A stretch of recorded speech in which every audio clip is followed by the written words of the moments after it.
We're looking at Mars, and what I want to do, Mars is going to go retrograde, and that will happen. And I've made loads of notes, so I'm going to go through this. But first of all, what you're looking at is my chart, and in that you can see that Mars is currently in my 7th house, and depending on your rising sign, I'll get my pointer. Depending on your rising sign, it's going to be in a particular house. And this is what we're really looking at when we look at astrology, and we can look at the collective chart, which we'll do over on Solar Fire.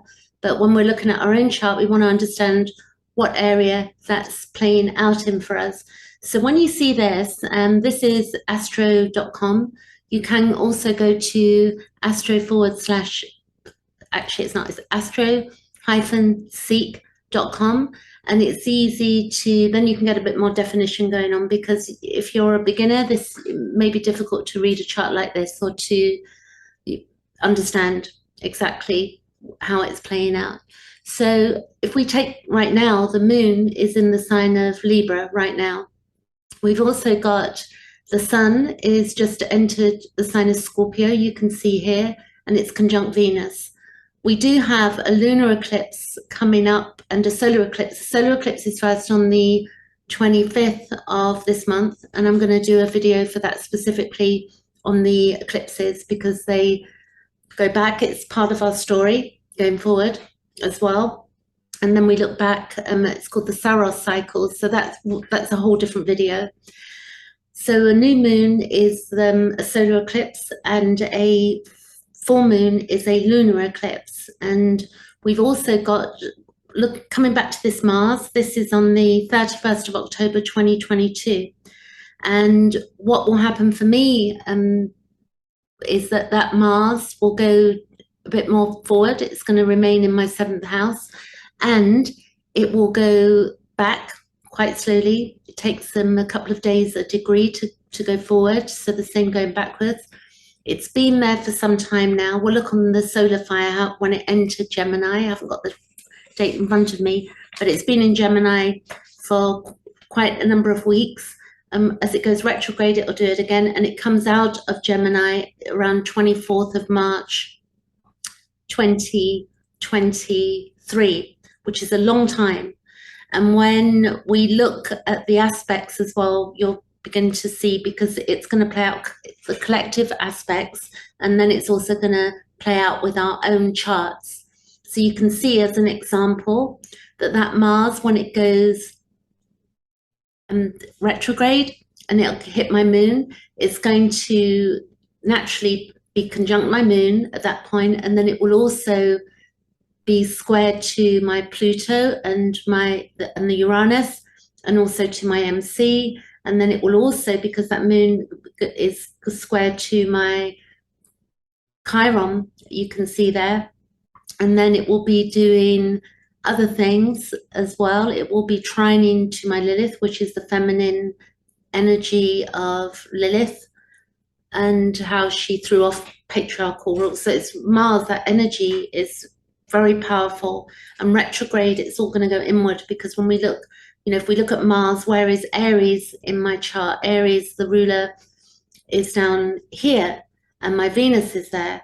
So again, these things will be affected. And when I've got this going on, the moon will be sextile to, or Mars will be sextile to my Venus, which is to do with creativity. So it's going back over something.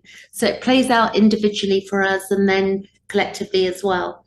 And also you can see that when that Mars goes back, so I've got an inconjunct going over here to my Neptune, and then it will also, it won't go back, it's going to go back to about 8 degrees, I believe. So again, we'll see that on Solar Fire.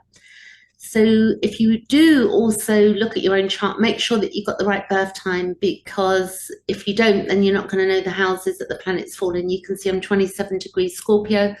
The challenge is to know that, and then once you know that time and place, and then you're set to understand what's going on.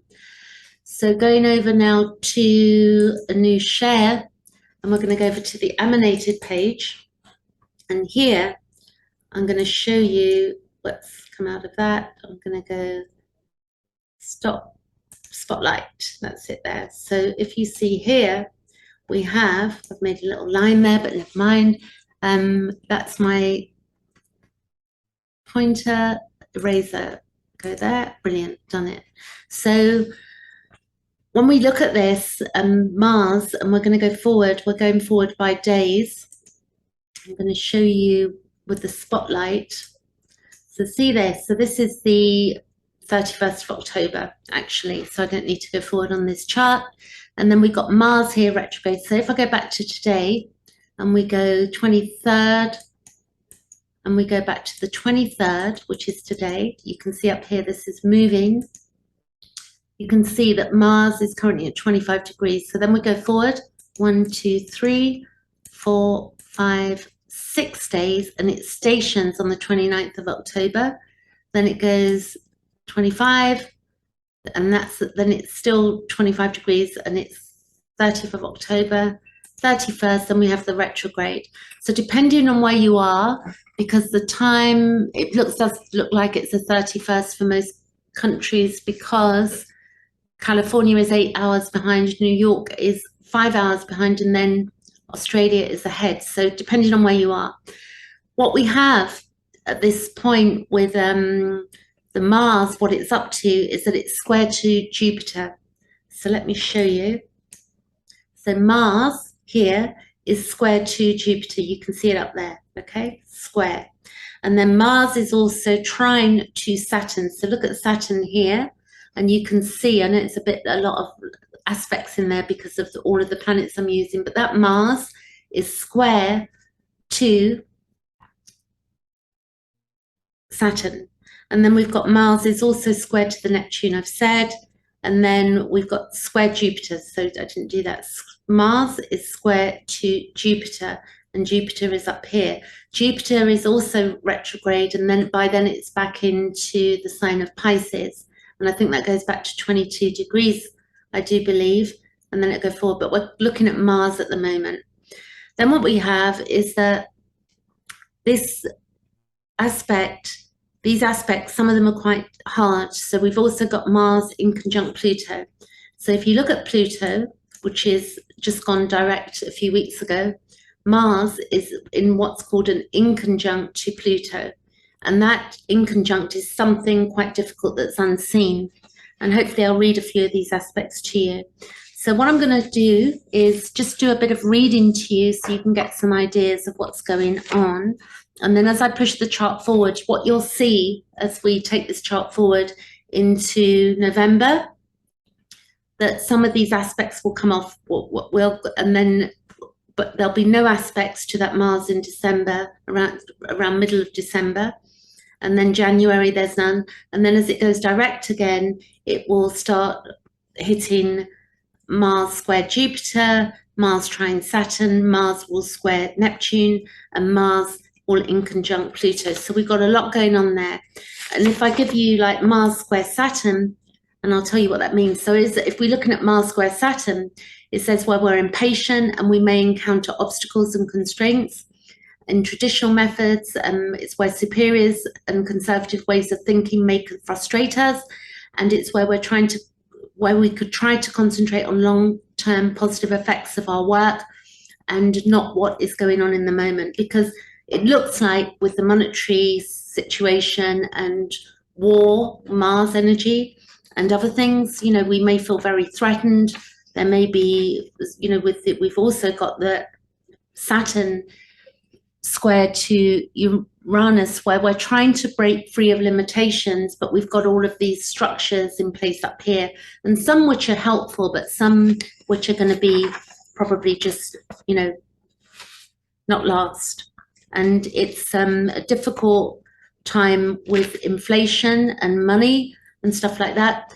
I did see a great astrologer I know called Simon Forster. You can check him out on YouTube, but he explained that, I watched a video of his yesterday, and what he explained was, if you can see, if I come off camera for a minute, you can see that this this Venus is basically in touch with that south node. So we're coming to an end of a cycle, and then we'll go into a new cycle as that crosses over. And if we go forward, let's see when that just takes off there. 1, 2, there you go. They're both 13 degrees and they're in Scorpio. So we've got all of this Scorpio going on. This is chart is the 2nd of November. We got, if we go back and we look, so currently we have the sun in the sign of 26. Let's go back to today. We have the moon right now is in Libra right now, and then it will move into Scorpio in the coming day or so, but also Mercury is also going direct. So not direct, it is direct, but it's moving into Scorpio as well. So we're in Scorpio season, and this is very deep, the depths of psychology and the unseen as well. So let's go 1, 2, and shared resources and taboos and all sorts of things. So this is the 25th, 26, 27, 28. So on the 29th, we've got this also Mercury conjunct. Well, it'll conjunct the sun, it will conjunct, Mercury's just going to fly through there because Mercury moves at the speed of 88 days through the chart. However, there are 3 retrogrades a year also. So it's quite fast, as we know, Mercury, speed of light. Not speed of light, but you know what I'm saying. With regard to other planets, the moon is actually quicker, but people, we don't look at that in the same way. And then as Mercury conjuncts the other planets, it's going to affect, but the Mars down here is stationed on the 29th, and then the 30th, 31st, and we've got this difficult aspect up here to Pluto. The interesting thing is with that is not quite, the degrees are very fine with an inconjunct. So some planets we allow a wider orb, but with an inconjunct, we allow a lesser orb for it to be meaning, to give it full meaning. And we can see that it doesn't really, we've got 26 degrees Pluto. Pluto also is going to move into Aquarius in March 2023. It's going to touch in there, then it will go retrograde. But let me bring you back and let me do some reading and let me share here. So there, whoops, I'm back. So here, I'm back. So what I would say is that if that's the 31st of October, so I'm going to read from some of my notes and then you can think of how this may play out for you. And there's a lot more going on as well. But Mars in Gemini, it's with an unconscious, and this is a collection of stuff that I've read in different books. So, we can take many different understandings and what Mars retrograde means. I would look at evolutionary astrology. Looking at these days of this retrograde, we've got Mars is going retrograde. So it is going retrograde on October the 30th at 25 degrees. And then it will go direct, actually, it's not Christmas, it's January the 12th, 2023. It will go direct. And it will be, and I'll show you when it comes out of Gemini. So Mars retrograde, Mars is yang, and it's a male principle, and it's where we want to project outwards and forwards, and we want to get things done, but it's also impulsive, and it's also warlike energy. It's where we look to what we want to do, and sometimes we can't control our impulsive behavior, as we well know. Sometimes we will do things, we might get triggered, or we'll get excited about something, we'll just go do something, or buy something, we'll want something, we desire something, and we just, it's almost unconscious in us. And that's the thing with the Pluto there, that it's that unconscious below the surface, what we don't understand. But also with Mars, then we have where we want to reach a goal, and we want something, we want to create something, and that will be that Mars energy. You're like, I'm going to go get that. So Mars symbolizes the need to get what we want. And it's also means it's like a driving force. It's also the sex drive, and it's also our initiative, and it's our courage. And it's where it tells us where Mars is in our chart. It's going to tell us about our desires. So for me, it's going through my seventh house, which is to do with partnership. And partnership is not just relationship, one-to-one, intimate. It's different types of relationships. Mars tells us it's where we have our sensuality, it's our courage and our will, and it's also how we overcome obstacles, because when we want to reach a goal, we may come across obstacles, and where the aspects are to other planets may be the obstacles, and then we try and overcome that. Mars in Gemini is where we never stop moving. It's about communication. It's where we have a lot of projects on the go and a lot of ideas. And it's also in Gemini, it's where we can be fragmented. I've got a Gemini sun, Gemini moon. So I have a lot of information coming in and out all the time with me. And I feel a need where I don't need to know something fully to understand it. I can take bits of information and put it all together. It's also where we will put up a fight, and it's where we need to look at where we're directing our energy. And remember, all of this energy is going to go inward, and this is where working out and doing certain things and being creative would be useful for us, because we're going to have a lot of energy being stirred in us. Mars can be where aggression is as well in our chart, and where we may experience aggression from other as well.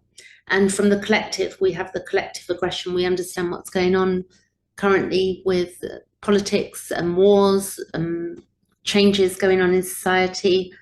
It's also where, with Gemini, there can be a joined intelligence, and there can be a fiery temperament. And it's also where we want to get something and we will ask. It's like, to get something, it's better to ask, because it's that verbalizing what we want. Gemini is the holder of the third house, and what that is the communication. So the first house is self, the second house is our needs, the third house is to do with communication, local communication as well, and it can be very subjective. It can be our opinions, so it's the day-to-day stuff that goes on around us. So it's where a lot of us will have opinions, but we have to realize, instead of fighting with people, that things are opinions generally. Not much. There's a lot of truth, like we can have our inner truth, but there's truths that are our truths. Like if we look at, the sun rises, the sun sets, as an example, as it does, and the truth of that in the moment, the leaves are falling off of the trees. That is the truth at the moment. What our perception is. And then there are things that we consider to be true, but they can be our emotions, what we're emoting, what's true for us. And then other people have their truths as well. And then there are facts which vary. People might think something is a fact, but it may be that they're biased on believing something because they believe it to be a fact because somebody else has told them that it's true. This can go around in circles, but you can see where we can head here with this Mars in Gemini. And also, if my opinion varies to somebody else's opinion, it can create a war. And opinions do create wars as well, as we well know and we well see going on in society. So it's where we're better to move our body and to also really look at where Mars is in our charts. Mars retrograde is linked with Pluto. There is a linkage, and it's also an evolutionary thing that's going on because Mars takes 2 years to go around the chart. It only goes retrograde every 2 years. And it's action and it's reaction. So it's an action and a reaction. And that's how we work. Something happens, we react, or we act and something happens. And it's where Mars retrograde, however, only wants to initiate experiences that are essential. So what we want to do is that we only, at this time, we really want to get conscious, and we want to only initiate experiences that are essential for our growth and for others as well. We want to try and remain focused on that. And it's also, it creates an automatic check or filter that allows for a conscious awareness of an archetype that is not normally conscious. So this can be really frustrating because it means that normally Mars isn't that conscious. As we said, Mars is impulsive and it just wants to go out there and get what it wants. And it would be better for us is that we do this working out type stuff, but because otherwise it can be frustrating because we want to act out and we can't. Or we know, that that there may be a reason we can't. It could be because something's happened that is putting a lid on things for us. That's, and particularly with that Saturn up here and this Mars, just check something there. I'm sharing the right page, I'm sure I am. So that is restriction, and then the Uranus energy, and Mars will go into a semi-sextile here as it goes back. It's going to go back to 8 degrees. So as I go through, I'd like to make this a longer video because it's just information on Mars. So it's where it's a continuous state of becoming, Mars. It's where we're continuously forever becoming whole. And often we can get very frustrated with ourselves because even with trauma, when we've had trauma, we can think we just want to heal. We can think that we just, get a certain amount of money in our bank accounts and our lives are going to be sorted out. We can have very fixed perfectionist type thinking, all or nothing thinking, which can be, we're in a continuous state of becoming, and that's just the way things flow. And the moon, it waxes, it wanes. And then with the eclipses thrown in with this, and the solar eclipse on the 25th in 2 degrees Scorpio, if we look, Scorpio is up here, it's going to be, if we go to that date actually, which will be 30th, and I'm not going to talk about the eclipse, but I'm just going to show you. So 29, 25th, this is where it's going on here. And this, you can see that Venus is involved, and also almost the South Node as well. And we're doing a lot of uncovering of stuff. And it's beautiful to me that North Node is with Uranus, but the second house is to do with all of our inner needs, and it's to do with our earthly resources, with food, with farming. There are food shortages out there a bit. There are a few items that I buy that I'm seeing that are not available at the moment. So I don't know where that's heading for the collective long term, but there are things that are being said that are not being shown on for media. I have heard, and I do understand that mainstream media can, for reasons that are clear, maybe not particularly nice, but for reasons that, there can be a lot of stuff that we're not hearing because there's a lot of money involved in these things, and it's on private sites or in more like, where people have their own webpage or stuff like that, that we will get information that we wouldn't normally get otherwise. So looking again, as I'm reading, this is evolutionary astrology. This is the Pluto-Mars interface, which is beautiful work. And I probably will put the link below this there was a PDF on this, I believe, on this particular subject as well. So there is evolution which is cataclysmic, and there's evolution which is, so cataclysmic is earthquakes and volcanic eruptions, political cataclysm, and individually shocks, loss, betrayal that we experience as well. And with this going on in Scorpio with the solar eclipse, we're going to see something new. We're seeing new stuff. An example that evolutionary astrology used, Jeff Wolf Green, a quick example would be ex-President Nixon of the U.S. and the Watergate affair, which led to a spectacular spectre of impeachment and the ultimate resignation by Nixon from the presidency. So that's a cataclysm, and we can see this at the moment, quite interestingly today. I'm not into politics at all, but I'll just say the name. Boris was saying that he was coming back to, competition with being in the politics and coming back in, and then he's decided not. So that Mars in Gemini will do a lot of that, like backwards and forwards, and not knowing.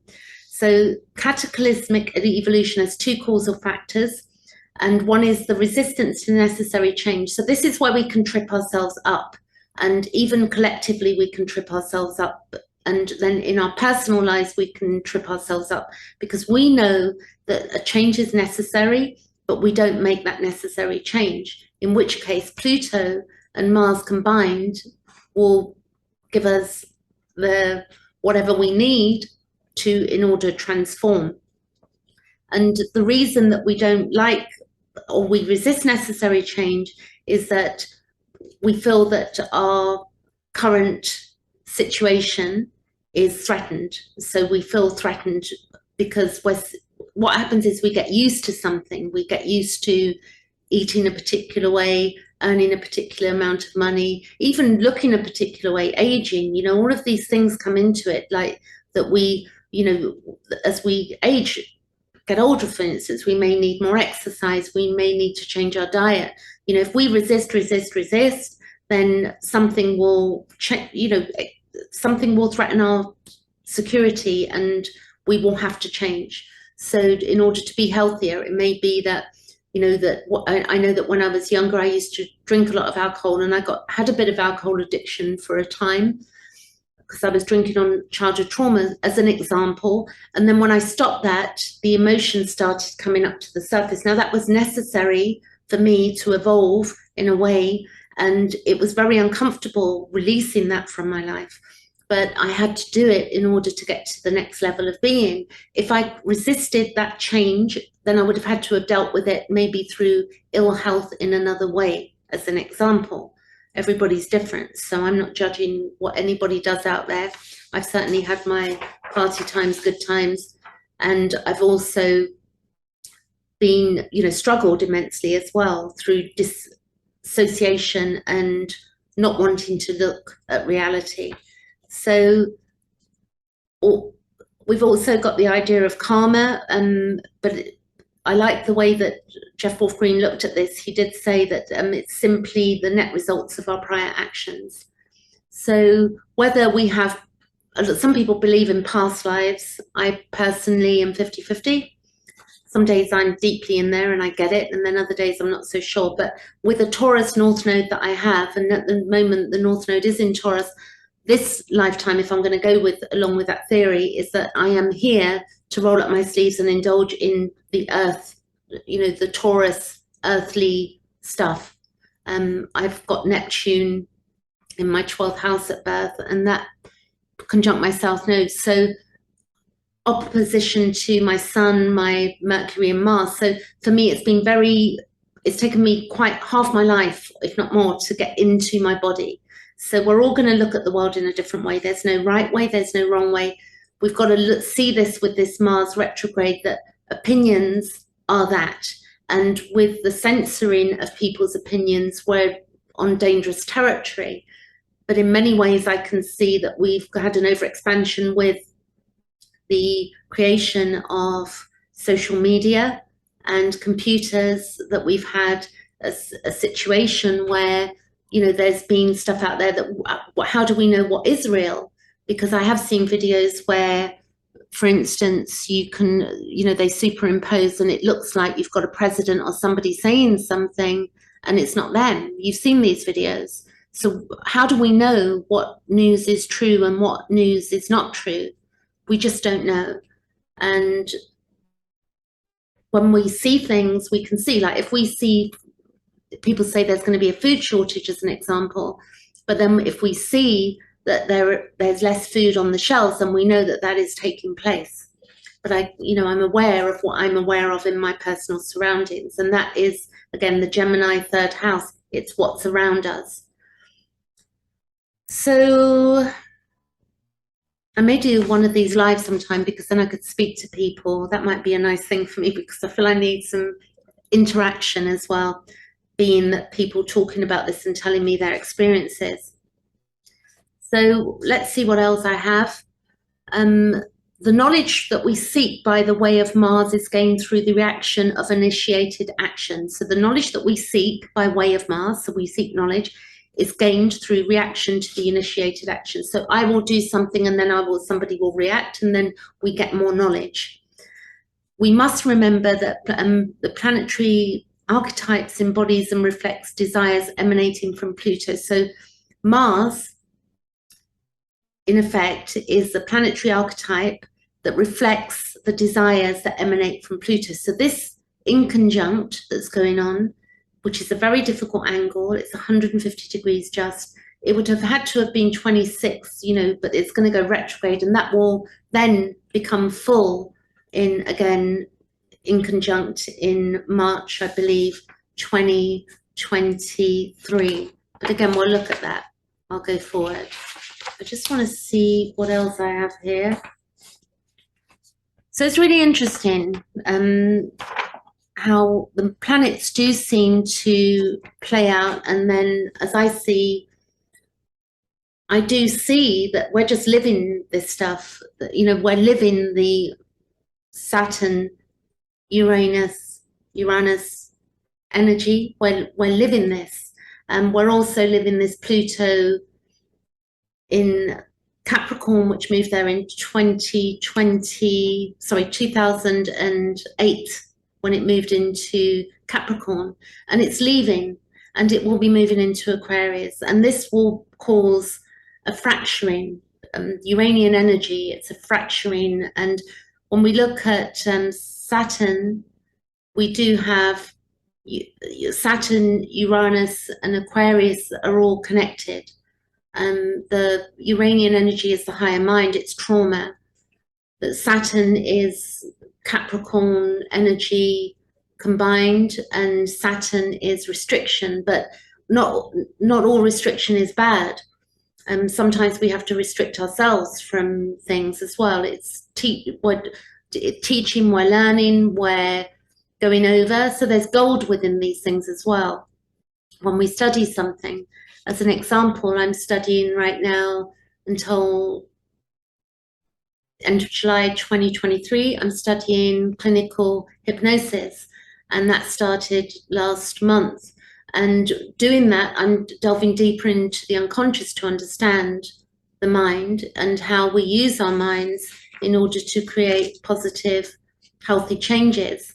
Because can we speak to ourselves and see things and in another way? Sometimes because we get so triggered. And again, the mind, Gemini, our subjective mind, our quick thinking, our thoughts, and then that relates into our feelings, because what we think, and then we have feelings, and then what somebody says and somebody else's opinion. Look how upset we can get about somebody else's opinion, or we can take somebody else's opinion as being one thing when they mean another. There can be a lot of assumptions that go on in society, that we assume somebody means something, and then there's an attack based on an assumption. And it's very difficult for us as humans to snap out of these impulsive type behaviors, and particularly, reenacting stuff from childhood. Gabor Mate, I watched a brilliant thing that he did with somebody yesterday, a guy called Rollo, I think, I can't remember his first name, Rich Rollo maybe, and they were talking about this aspect of how we, our impulsiveness, the fight, flight, freeze, fawn. I've done a lot of work around that and understand it. I have a female group where we discuss that stuff each week on Wednesdays, and the link is below my YouTube videos generally for that. So now I would like to read a bit more, but I think I'll show you a bit more of the chart.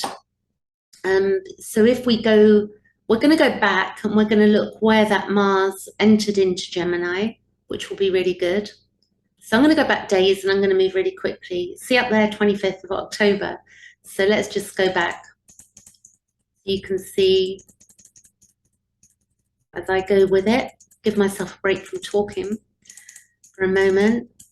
And that's my Gemini Sun and Gemini Moon. That's what I'm here to do, to express myself through the spoken word as well. So it was at 0 degrees on the 21st of August. And now it's gone forward. So I'm going to go by weeks to speed that up. So we have 1 week, 2, 3, 4, 5, 6, 7. So you can see this is where we are about now. This is the 16th of October. We're going to go forward. That's the 23rd. Then it goes station. Then it goes retrograde. 6th of November, it's still retrograde. Then it's going to go back. And it's going retrograde back to 8 degrees, I believe. There it is. That's the 15th of January. Then it's gone direct. And it only does this every 2 years. And then it's direct. And then it will be 0 degrees of the sign of Cancer, 26th of March. So if I take this by days now, 1, 2, 24th of March, it's at 29:42 of Gemini. And then we go 1 day forward, 25th of March, and then it's in the sign of Cancer. And that's a whole different story. But as we can see, that we have this from August, September, October, November, December, January, February, March, nearly 7-8 months in the sign, if I'm correct, in the sign of Gemini. And we can see what's going on. And now I've seen stuff that's coming out now that at the beginning I was aware of, that my intuition was quite switched on as far as I could see looking now, because there is some uncertainty in us. When things begin, we can think, am I right, am I wrong? But I feel that it's this way, so I'm going to have to go along with what I feel. This is our intuition. A lot of us don't follow that. And the reason a lot of us don't follow our intuition is because we are fearful. We think that our security is going to be affected, whether that be financial or relationship or otherwise. We can feel under pressure, that we don't want loss, or we don't want to let something change or happen, or that we're trying to keep something the same. And the nature of life is that change is continuously happening, continuously. And we've seen things go from one way that being suggested that there is one thing that's going to fix one thing, and then we find out that we're being told things that weren't true, as an example. I'm watching my words, but anybody who watches my videos probably understand a little bit of where I'm coming from. If you don't, write in the comments below. So Mars in Gemini, so that's the 24th of March. And if we go back, I'm going to take it back by weeks again. Days. And we're going to go weeks. 1, 2, 3, 4, 5, 6. We're going to go back to today. This is the 28th, actually. I'm going to leave it at that point. So at that point, and we definitely know that in conjunct will hit in again. So there's a lot that's going on about the way we communicate. So let's look at Mars in Gemini, and I'll reference some of the books below where I picked up some of the bits of information. I'll reference them below in the book, below YouTube, the books that I picked up on. So an idea, Mars in Gemini, unconscious expression. So unconscious, Mars, so Gemini, Mars, it's where we're asleep. It can be where we're alienating others aggressively, where we may use logic to prove that we have the fastest mind. I'm better than you, I know more than you, my opinion is that. So this leads into dogma as well. If we're competitive with others and at the expense of others, where there's a lot of that going on in society, when we look at war, they're at the expense of others. And if we provoke and we're combative, then we're shallow. If we're just going to be combative with each other, and it's meaningless. And we also, when we do that, we lose energy. When we have to stand up for ourselves, though. So this isn't just about being so passive, because Mars is not meant to be passive. Mars is about, I want this is my desire, this is the way I'm going forward. Clearly, the more conscious we become more reflective about how we go about getting things. And it could be that with Mars and that connection to Pluto, that there can be manipulation going on with that as well. But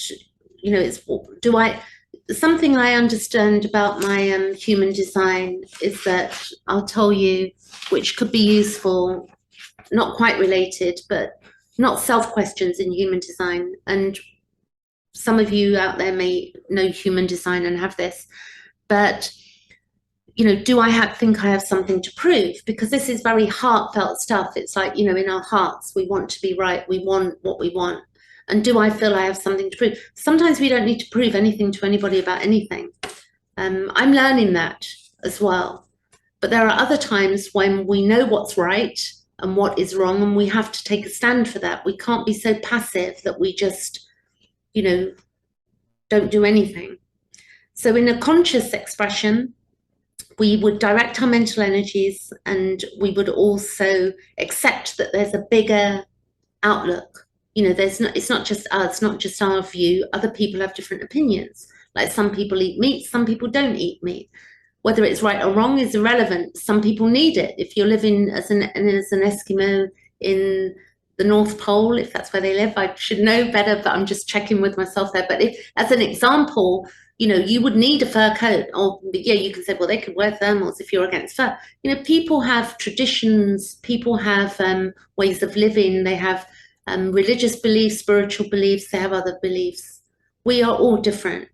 If we've only got one view, then we're not really, everybody should do everything the way I believe they should do it. This is dogma.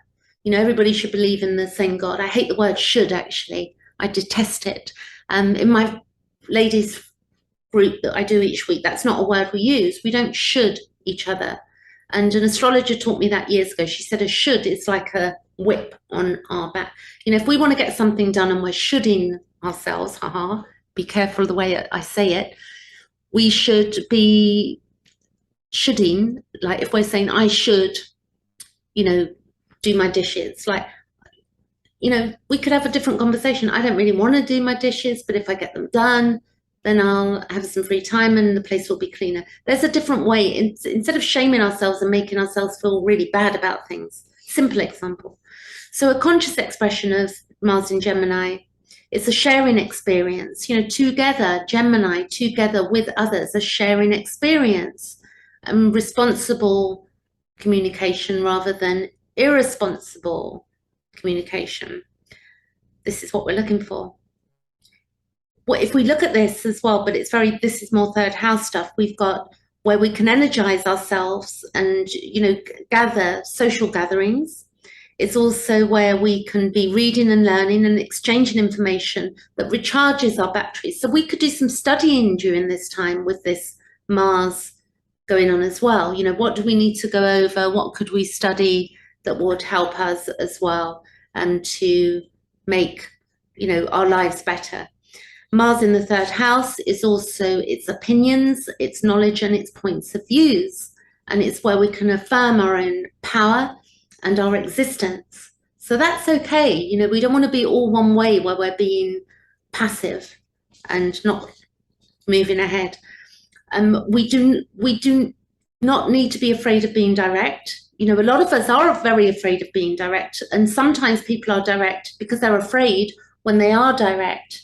And myself included, and people I know, that because we're afraid of being direct with people, that it comes out as an attack or being aggressive, and we lose our gentleness and understanding with others.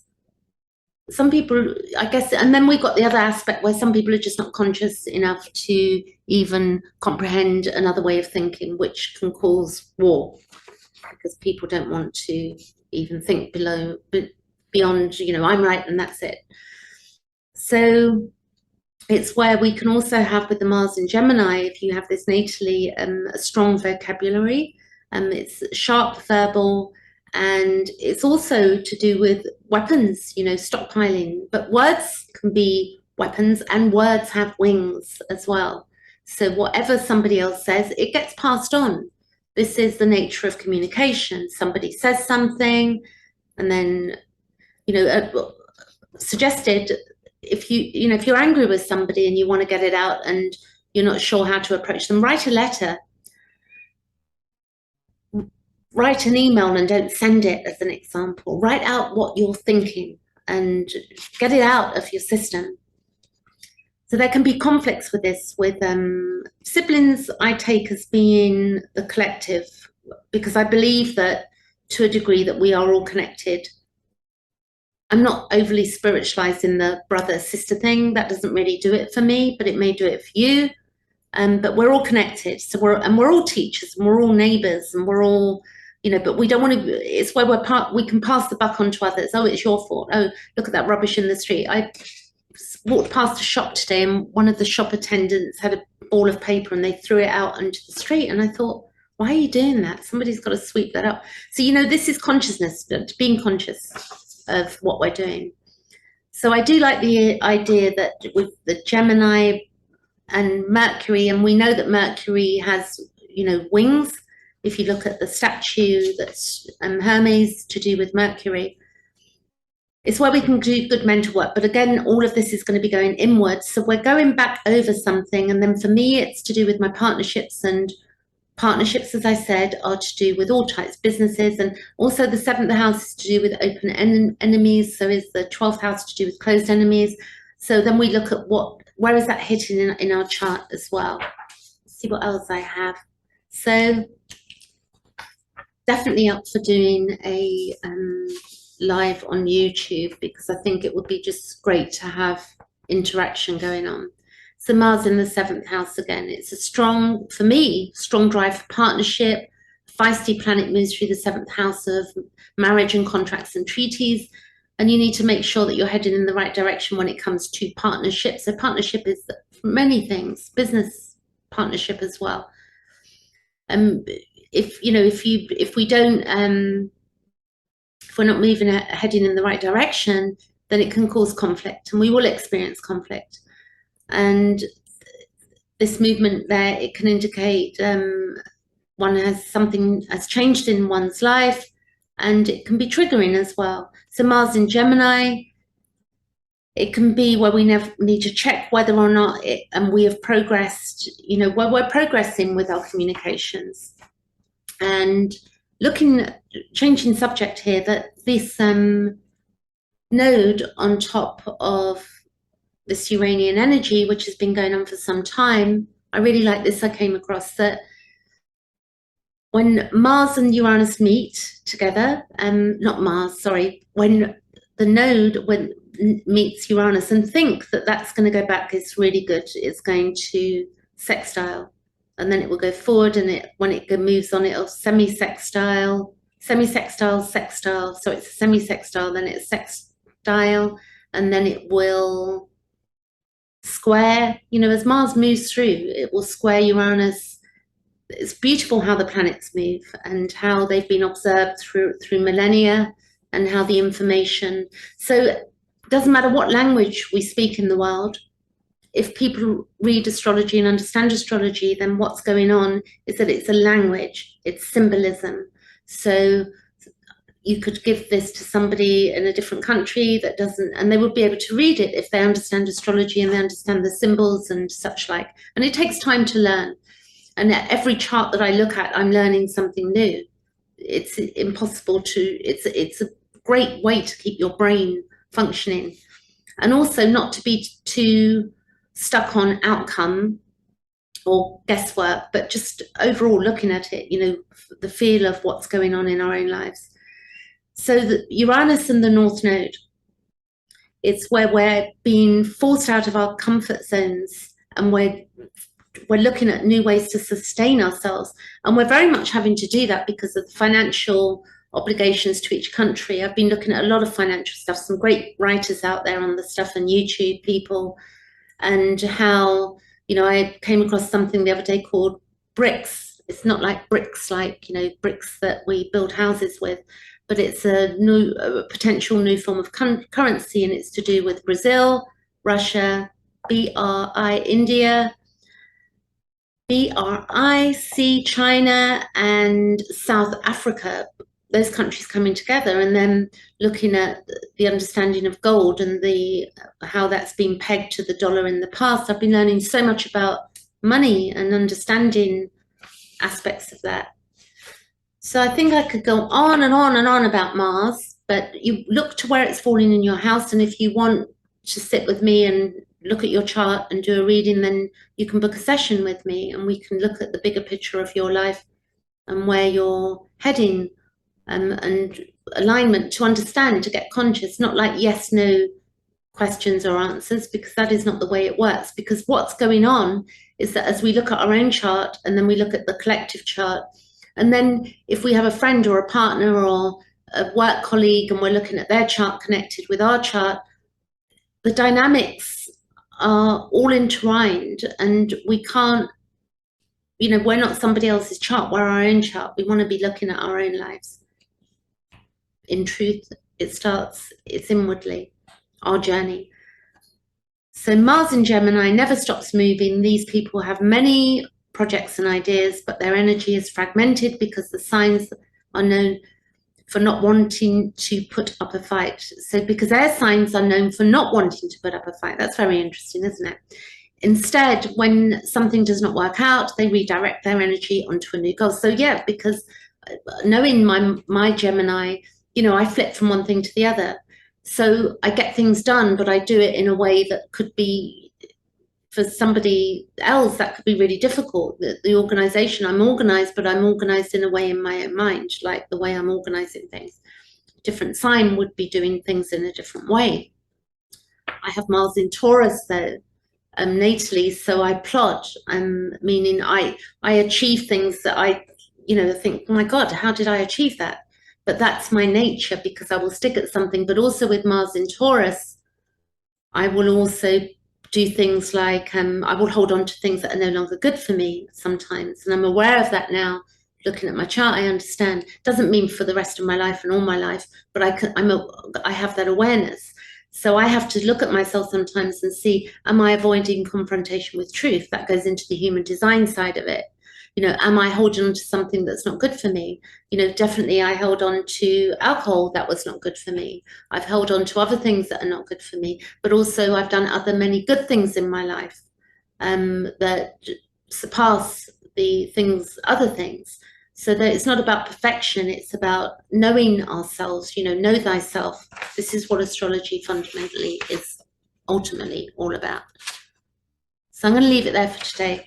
I'll do some more work on the new moon solar eclipse. We'll look at the aspects to like for instance, the Mars square Saturn, and Mars as an example. That Mars is squaring my Saturn, it's trining this Saturn. Sorry, I don't want to confuse you there.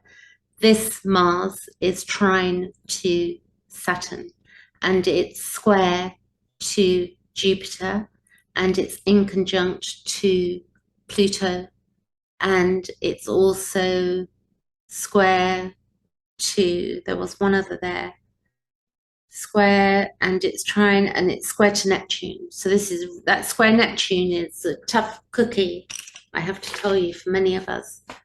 In fact, if I look on my app, this is my last bit and I'm leaving it here. Mars square,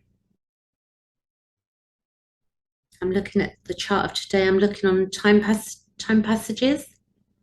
So Mars square, I could know exactly, but I want to read it from here. So Gemini, doing what I do.